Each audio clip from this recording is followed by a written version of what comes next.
10,000 টাকা পর্যন্ত কৃষি ঋণ সুদ সহ ইনশাল্লাহ আমরা মওকুফ করব ধানের শীষ ইনশাল্লাহ বিজয় হলে।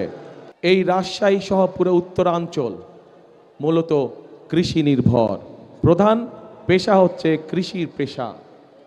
কৃষি পেশা সংক্রান্ত যে সকল ইন্ডাস্ট্রি করা সম্ভব সেগুলোর একটি তালিকা কম বেশি আমরা তৈরি করেছি এবং ইনশাল্লাহ 12 তারিখে নির্বাচনের পরে সরকার গঠনে সক্ষম হলে সরকার থেকে সব রকম সহায়তা দেওয়া হবে।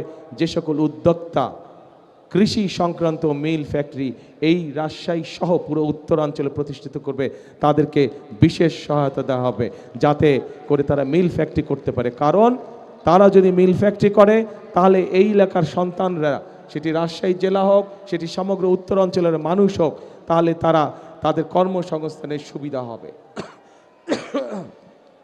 প্রিয় ভাই বোনেরা, যেহেতু রাজশাহী সহ উত্তরাঞ্চলের অধিকাংশ মানুষ কৃষি কাজের সাথে জড়িত, যদিও সমগ্র বাংলাদেশেরই অধিকাংশ মানুষ কৃষি পেশার সাথে জড়িত।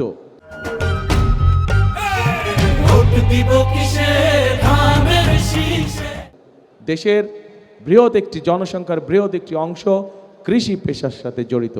কাজে কৃষক যদি আজকে ভালো থাকে তাহলে অবশ্যই দেশের মানুষ ভালো থাকবে।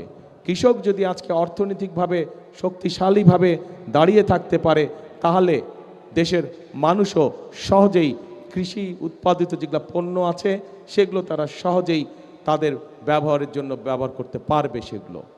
এবং সেই জন্যই কৃষক ভাইদেরকে সহযোগিতা করার জন্য আমরা ঠিক ফ্যামিলি কার্ড যেরকম মায়েদের হাতে পৌঁছে দিতে চাই, কৃষক ভাইদের জন্য আমরা কৃষি কার্ড একটি পৌঁছে দিতে চাই প্রত্যেক কৃষক ভাইদের কাছে, যার মাধ্যমে তারা ব্যাংকের ঋণ সহ, যার মাধ্যমে তারা সরকারের পক্ষ থেকে কীটনাশক ঔষধ, বীজ সহ, সার সহ এই সুবিধাগুলো সরাসরি আমরা কৃষক ভাইদের হাতে পৌঁছে দিতে চাই।